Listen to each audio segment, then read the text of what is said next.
Hello, everyone. I'm Sandy Anastasi, psychic channel, intuitive astrologer, and soul coach. I'm here with my editorial video blog for May of 2022. My heart is heavy this month as I look back at the recent passing of several of my cherished friends who also just happen to have been what I call world changers.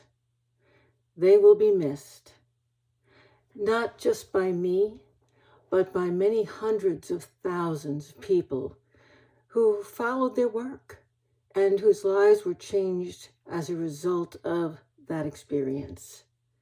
I am only one of the many people whose lives these three wonderful human beings touched. I give deepest thanks to them all. Each of these world changers in their own way was a nurturer, so it is fitting that I should choose to honor them in my editorial this month when we celebrate Mother's Day. To me, you see, Mother's Day honors the eternal feminine, the nurturer in all of us. The one that I knew the longest was Alan Oken, world-renowned astrologer, author, and accomplished speaker. He wrote Soul-Centered Astrology. That title tells you how he approached both astrology and life. I first met Alan in 1981 when he gave a lecture at a mutual friend's house, and I got a reading from him. Even then, near the beginning of his career, his brilliant mind captivated me. The reading he gave me changed my life. I was childless, and I grieved my status. I remember Alan sat and he looked at my chart for a full 5 minutes as I sat in trepidation waiting to hear what this gifted man would tell me. And then he lifted his head. He met my gaze. And he said, "You were not born to nurture children. You were born to nurture minds." That's how Ellen was. When presented with a problem, a situation, or any issue, he sat with it. He thought about it. He opened his own higher intuition, and he used his laser beam focus to shoot directly to the heart of it. That statement changed my life. I went on to become the person that I am today, and I embarked solidly on the path that I am still on today, because that man reached into my heart and saw the truth, just as he did in his readings and lectures for hundreds of thousands of others. I went on to attend many of his lectures and conferences, and even traveled to Bali to see him open many more minds and change many more lives, all for the better. Over time, we became good, though distant friends, due to geography. He will be missed. I met Mary Alice Warren, co-founder of Planet Earth Bookstore in Fort Myers, Florida, where I live now, all the way back in 1990. I phoned the store at just the right time.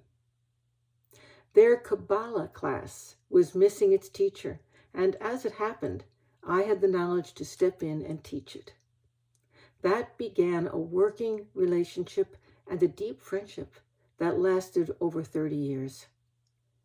I worked for Mary Alice teaching classes and doing readings for 6 years, during which time I learned far more than how to run a thriving New Age business. She is and was an amazing person.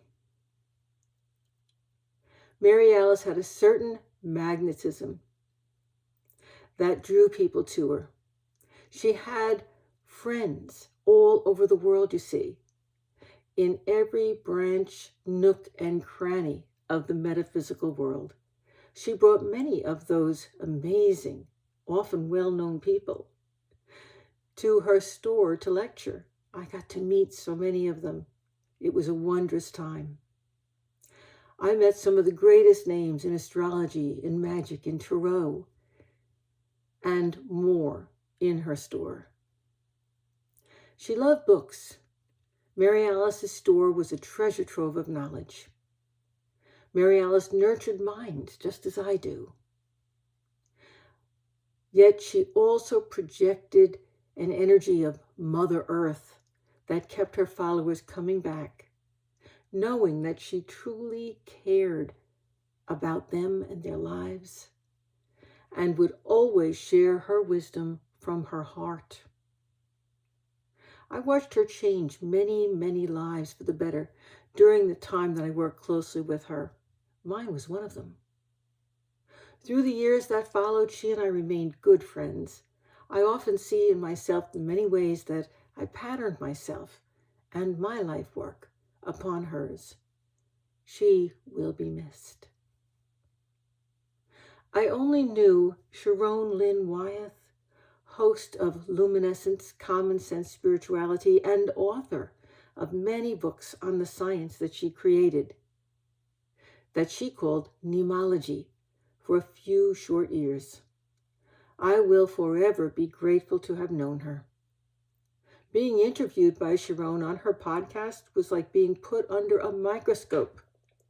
Her powerful intuition and discerning mind pierced straight to the core of every issue she tackled, and no subject was too big, too small, or too taboo.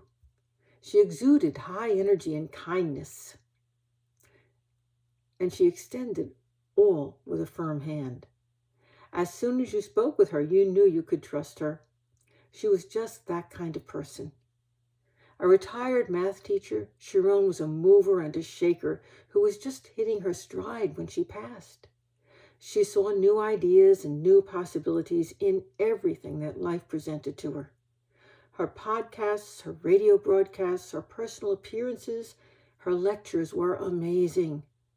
She could talk to one person and reach everyone else who was listening.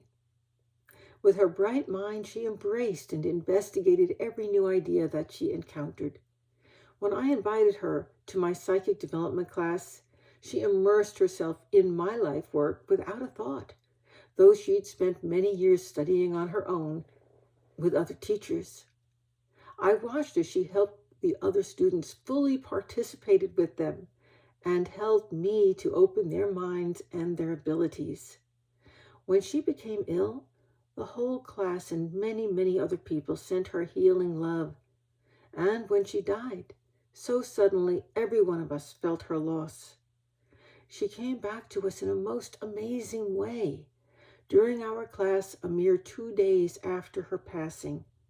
When I was speaking about what happens to the soul as a person dies, she came in, and her voice clearly said, speaking over mine, "This is Sharon." Even after her death, she came to support her fellow students and colleagues and give them the truth and proof of life after death, even as they are just beginning their classes in mediumship. That is, talking to those who have passed. In that moment, she changed the consciousness of everyone in the class. She was a true world changer. I have a copy of that clip on my website. You can just go to my website and you'll be able to hear it. Her son told me that she had spoken to him and told him that if there was a way for her to communicate from the other side, she would do it. And she did, through me and my students. I have a feeling that Sharon's work changing people's lives and being a world changer is now continuing from the other side.